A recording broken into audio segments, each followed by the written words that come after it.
a bit more fall-ish. So cute.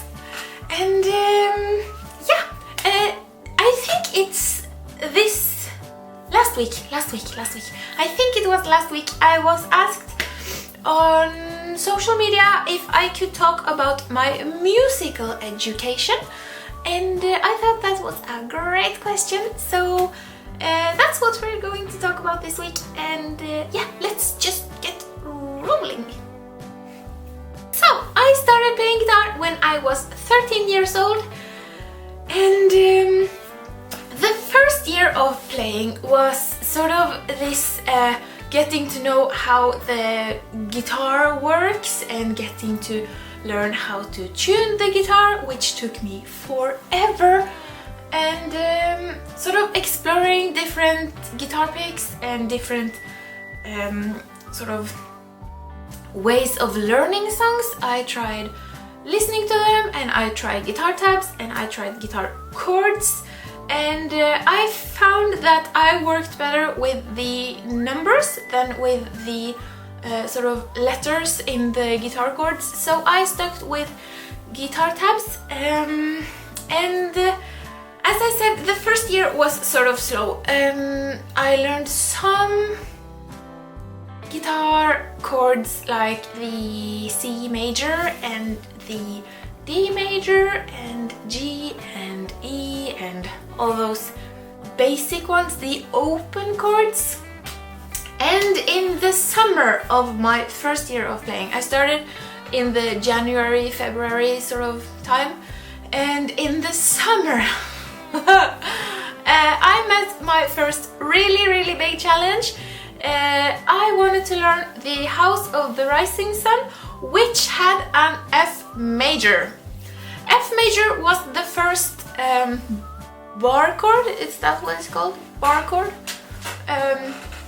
Anyway, F major was a pain to learn, and it nearly just broke down my whole guitar playing career, because F major just was not on my team. So in the summer I sort of took a little break, or not a break in the term of me not playing at all, but in the term of me stepping down my game quite a bit.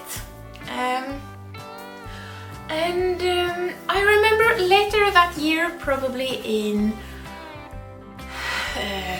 October or November, my family and I, and probably some friends and whatnot, was on our way to the cinema in town, and we walked past this music store that sells all these instruments and everything, and I saw, I kid you not, there was this guitar that just lightened up the whole room, and I was like, oh my god, I need this so much.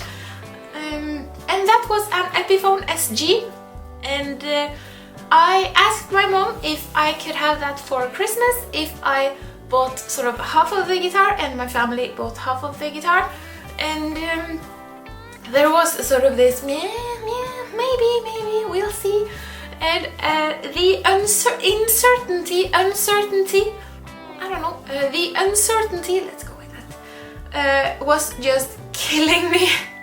So I asked her so many times, like, have you bought it? Oh my god, imagine if they're sold out when you get there. Have you bought it? Have you bought it? Have you bought it?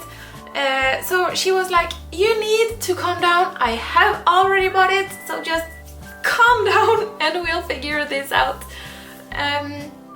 So yeah, for Christmas, in the first year of me learning to play guitar, I got the SG, and in the process of getting it, or I don't know how to say that, but before I got it, the period between me seeing the guitar and me getting the guitar, I really stepped up my guitar playing game, because I strongly believed, and I still believe, that guitars are more than just money, because anyone, or can go and get hold of a guitar, and probably really expensive guitars. And I found it really important to me at the time, not just to have a more expensive guitar as the only upgrade. I sort of felt that I needed to be upgraded myself. I needed to be on this next level of guitar playing, not this super beginner level. I needed to be a step above that, because when I was getting a more expensive guitar, I felt that I need to step up my game to show that basically to show the guitar, which is just a thing, that I was worthy of playing this more expensive guitar. Put in really short words. I practiced so much in the period between me seeing the guitar and me getting the guitar, which I made a really much improvement in my playing. And yeah, in the sort of music theory aspect of things, I didn't really step it up that much. I learned an E pentatonic and was really happy with that. So I had now in my sort of music theory backpack, I had just a lot of playing of different songs.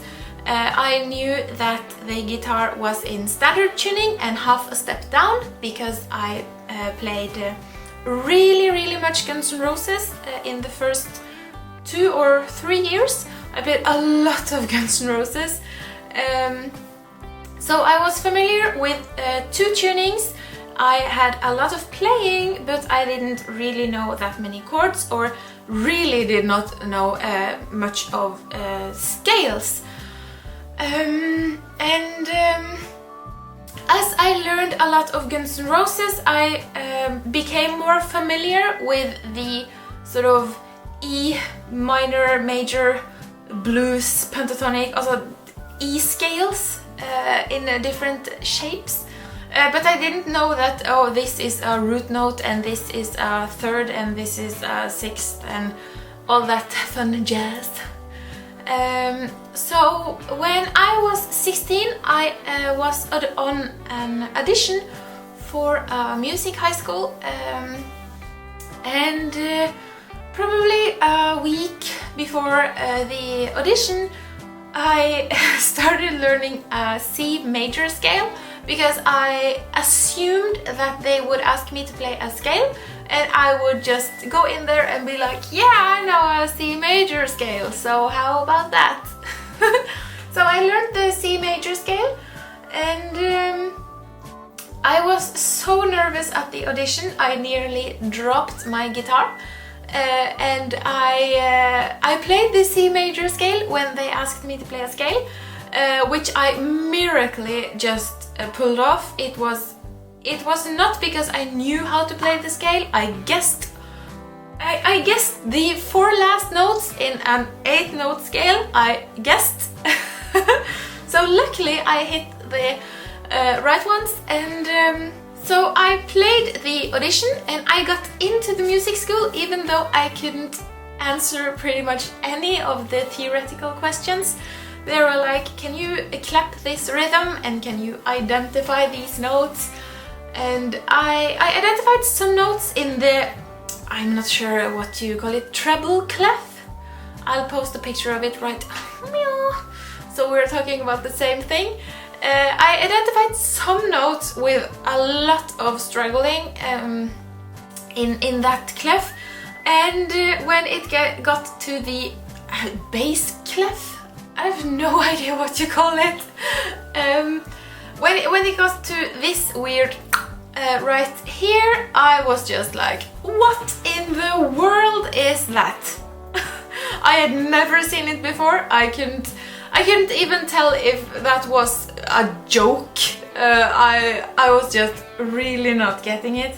And when they asked me to clap the rhythms, I was like, I'm sorry, but I really don't know this stuff. So they said, we recommend you taking a look at the music theory stuff if you get approved or if you sort of pass this audition, because you would sort of lie a little bit behind the others, or what's sort of expected of you or so, if you really don't know anything about this stuff. So we would recommend that if you get in. And I got in! Yay! I was so happy! The music high school I got into is probably the best thing that could have happened to me in a music aspect of things. So I went there for 3 years, and every single week I had 45 minutes with a guitar teacher, like just me and the guitar teacher in a room just talking about whatever I wanted to know. And that was really much help because he knew his stuff. Oh my god, he was playing so well, it was just so clean, whether he was playing chords or fast sort of notes or super emotional notes, it was just on point. And he was like, yeah, this is yeah, and he would just say everything in the theoretical term super correct, and I was really impressed. The first half year of me having the guitar lessons, I was so shaky before the lessons, because he was so talented and he knew everything, and I knew barely my C major scale, so I was like, I know nothing. But he helped me so much. Calm down. He helped me so much, and yeah, we learned a lot of Avenged Sevenfold songs together.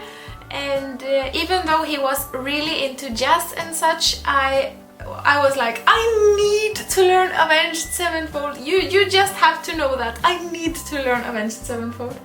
So Heretic and Not Ready to Die are some songs that he helped me with, because I play them as my mid-term exam. Is that what it's called? I think that's what it's called. And time again, we spent so much time learning that. We renamed it to Try and Try Again, because it was just a man beast to learn. And I had really much fun with the guitar lessons in high school, and it helped me so much with learning not only music theory in general, but tricks when you are playing, and tricks on how to practice and how not to practice, and everything that you need to be aware of to be a good player, or to go from being a good player to being a great player, the sort of smaller details. And it was just everything. We talked about anything I had it on my mind. It was like, I saw this really weird chord, what's this and how does it work? And he was like, yeah, I know this because my brain is just filled with music theory. It was just really impressive. And I have some piano lessons, which I ended up talking more to the piano teacher than actually playing the piano. We really connected, and it was really fun because I got a break and she got a break, and we just sat there and chatted for 45 minutes. So basically, I played some, but I didn't practice that much, and it didn't sort of hit me like guitar playing did.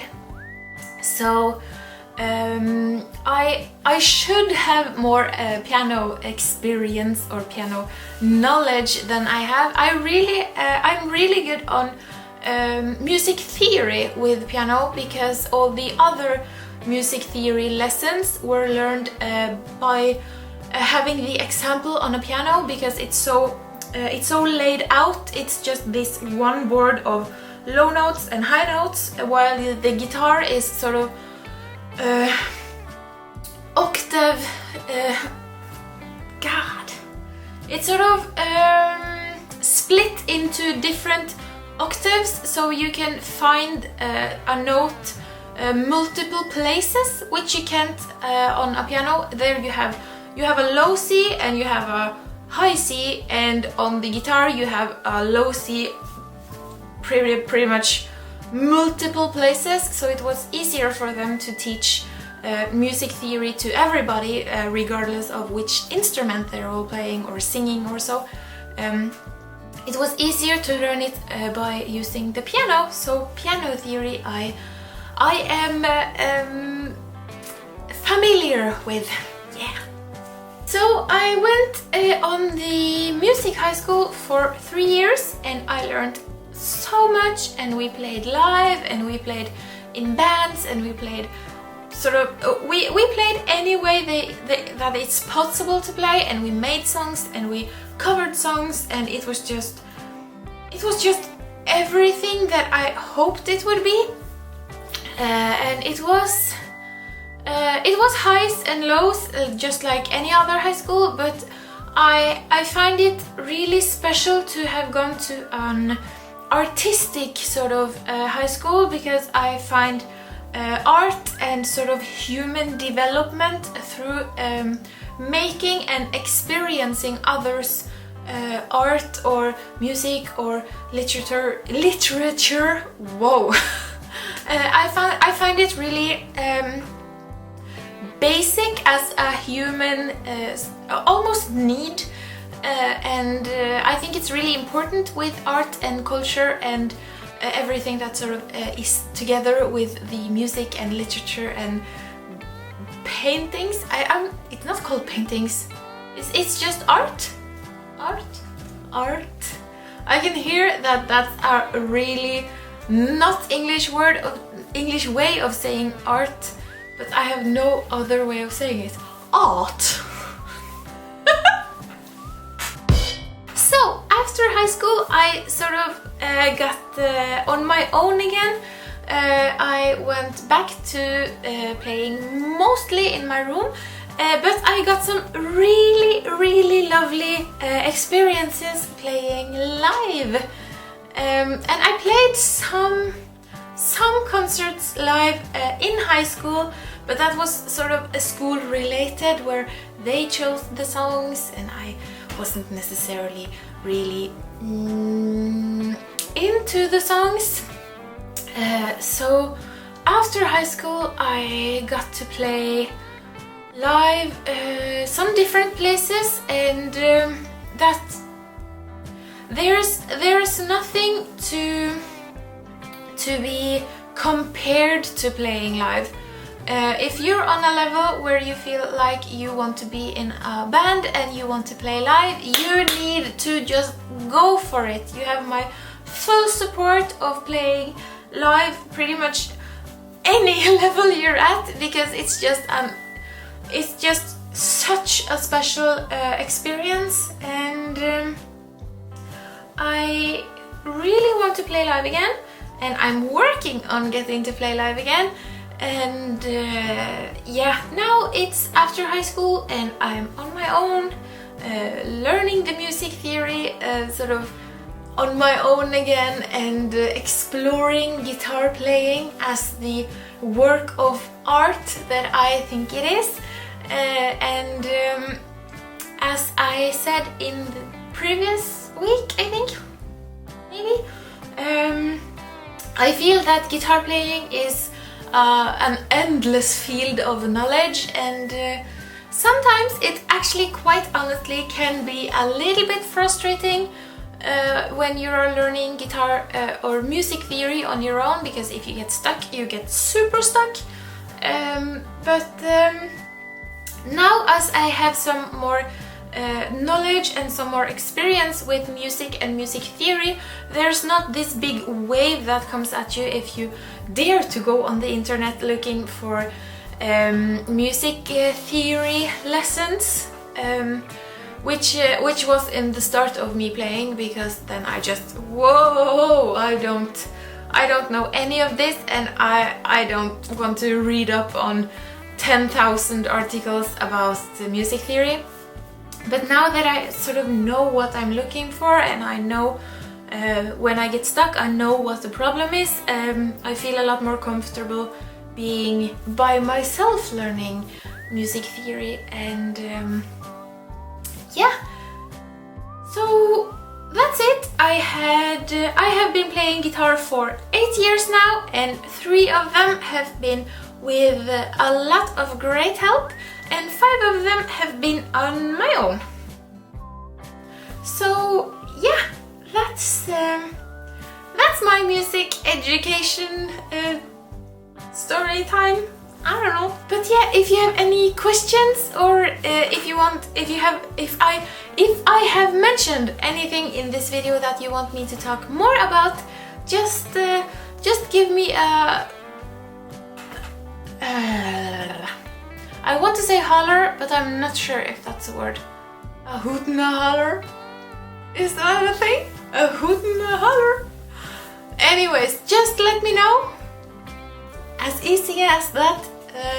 Just let me know, and I'll either make more explaining videos on things around my music theory experience, and if you want, I can try to make sort of music theory teaching videos. There are a lot of great videos out there, and if you want me to make some, just let me know, and if there's anything special you'd like me to talk about, just let me know, and I'll see you next time! Bye!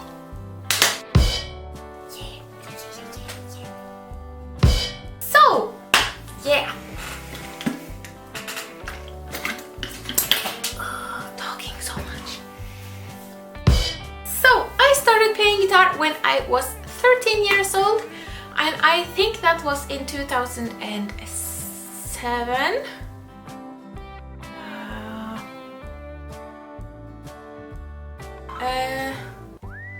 No, 2008.